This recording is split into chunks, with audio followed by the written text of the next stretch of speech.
डॉक्टरचा अभ्यास करणार आहे. अगं काही काम धंदा बघ ना.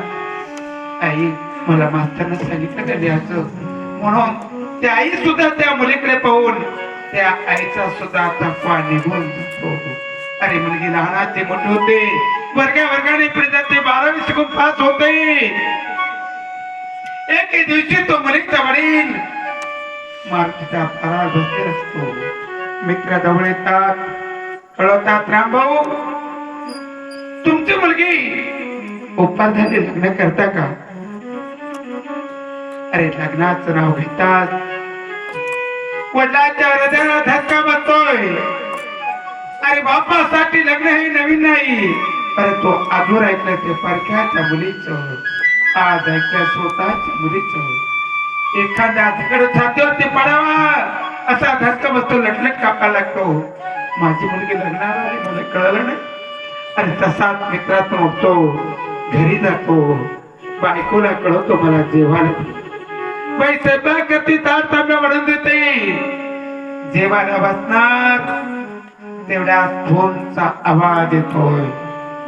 फोन उचलतो, कानाला लावतो.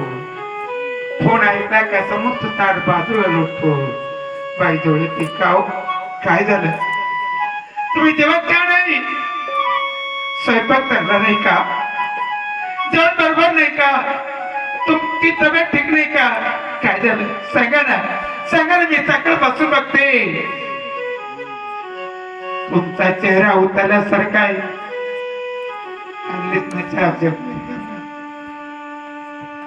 सकाळपासून बघते तुमचा चेहरा उतरल्यासारखा दिसतो. कसं सांगू तुला? दुपारी मित्रात बसतो तो, ती गोष्ट विसरलो होतो ग.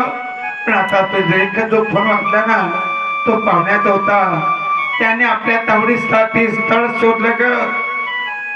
बघ ना आपली चकोली किती लहान आहे ग. एवढ्या लवकर लग्न करणं चांगलंय का? कसा नगोड वाटेल ग, कसं जीवाला बरं वाटेल. बाई हळूच जाऊ होते. बाई तुमच्या डोक्यात कोणा खूळ भरलं? लग्न लग्न लग्न एका पत्ते करा, लग्न व्हा मोकळे. तसं नाही ग. तुझी मुलगी तशी माझी मला कळतं ती लहान आहे, पण काय करू, समोर तर स्थळ चांगलं आहे. बघ तू विचार कर, मला सकाळी सांग.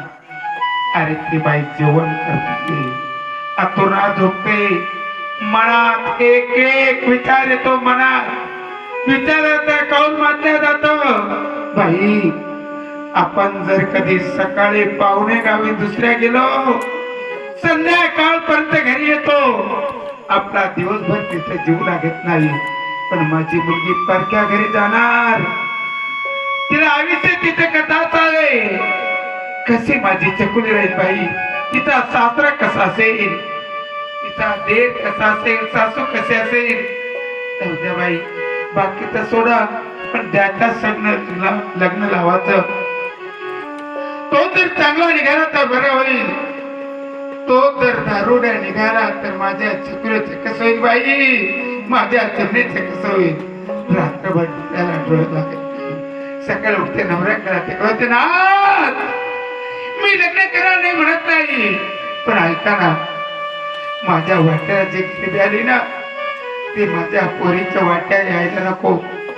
आपण कमाल कर्ज काढू, पण माझ्या पोरीचं चांगलं एवढंच बघा. हो चांगलं एवढंच बघा. अरे कोंबडीचा बाप सकाळी उठतो, पाहुण्याच्या गावी जातो, नवरदेवाच्या घरच्याची भेट घेतो, लग्नाची तारीख पक्की करतो. लग्नाला 1 महिना उद्या असतो. घरी येतो, लग्नाची जमाजमी करता करता कधी तारीख जवळ येते बापाच्या लक्षात येत नाही. लग्नाच्या दिवशी दारासमोर मांडव सजलेला असतो. पाहुण्या रावळ्याची वर्दळ चालू असते आणि त्या नवऱ्या मुलीच्या अंगाला हळद लागल्या जाते.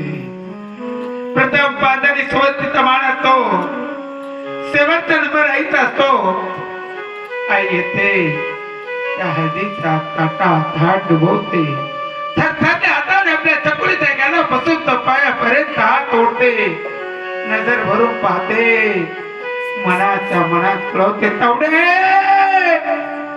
झाली का गोरीची टोळी माझ्या डोळ्यात देखत गोरीची टोळी झाली ग गोरीची टोळी झाली तसेच घरात ते आपल्या मुलीच्या हत्या वस्तू समोर डोळ्यासमोर घेते आणि ती आई कशी रडते त्यामुळे तुला लागली हळद निघाली वरात कवळ्या मनाची आई रडती घरात कवळ्या मनाची आई रडती घरात आधी तुम्ही उडून जाणार उद्या परक्याचे होणार उद्या परक्याचे होणार एक एक वस्तूकडे पाहते डोळ्यात आसू घालते अरे एवढंच नाही तो मनीचा बाप गरीब असो कसरी म्हणता असो लग्नाच्या दिवशी सकाळीच उठतो मानवाल्याच्या पाय पडतो स्वयंपाकवाल्याच्या पाय पडतो अरे भाऊ बंधाच्या पाय पडतो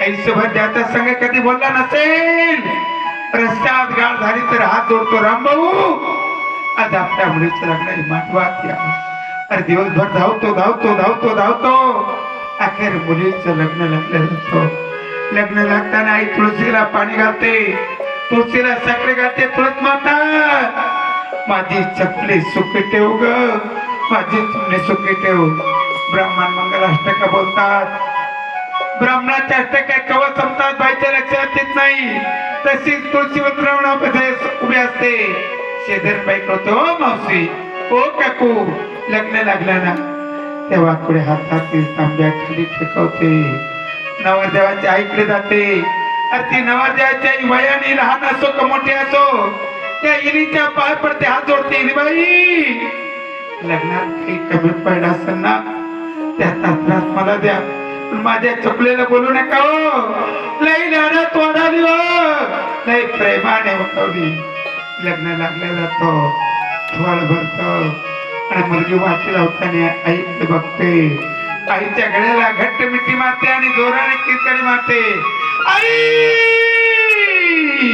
आई मी नंदाला चालले ग आई मी नंदाला चालले काकू काकू मी नंदाला चालले असे मनात मनात मांडवाच्या बाहेर दिसते आणि तो मनीचा बाप दिवसभर थकलेला कोणासंग बोलत नाही कुठेतरी मांडवाच्या मिडीला पाठ लावतो गुडघ्यात मुंडके घालतो एकटा बिचार रडता रडतोय गाडीत बसताना जाणारे चिकुले मागे वळून पाहते मला वाटी लावण्यासाठी सर्वच आहे परंतु माझा बाप मला दिसत नाही दूरवर नजर फेकते मांडवाच्या मेढीला पाठ लावलेल्या बापाकडे बघते नवऱ्याच्या पदर धक्का देते जोराने धावत जाते बापाच्या कांद्याला हात लाव बाबा बाबा बाबा रडू नका ना मी नंतर चालले ना तुम्ही रडता बाबा तुम्ही जर रडला तर मी कशी वनांतरा जाऊ कशी वनांतरा जाऊ एक कावडे एक चकुले रडू नये ते काय करू ग रडू नये ते काय करू अगं मला जरा असा ताप आला असेल रात रात माझ्या उशाची बसून राहिली माझ्या गोळ्या औषधाची काळजी घेतली तितकी मुलगी बापाची काळजी घेते तर दुसऱ्या कोणीच घेत नाही तुम्हाला सोडून चालली माझ्या हातात रडण्या पलीकडे काही नाही घेत आवडे रडण्या पलीकडे काही नाही त्याच्या बापाचं कसं तरी सांत्वन करते आईकडे जाते जिथं बाप रडत असेल तिथे जन्म तिथे आई कशी गप बसेल ऐकले जाते आईला कळते आई आई आई आई नको ना रडू मी नांदायला चालले ना तू रडतेस पुढे कुठे रडून येते काय करू रडून येते काय करू अग हाडाचे काळे केले रक्ताचं पाणी केलं तुझ्यासाठी आव्हान रात्र दे झिजवला तू आमच्यातून एका क्षणात निघून चालली ग तू परक्याची झाली ग चिमणे तू परक्याची झाली आई नको गस बोलू मी परक्याची कशी होईल आई मी तुझ्या कुशीत जन्म घेतला ना ग कुशीत जन्म तुझा जग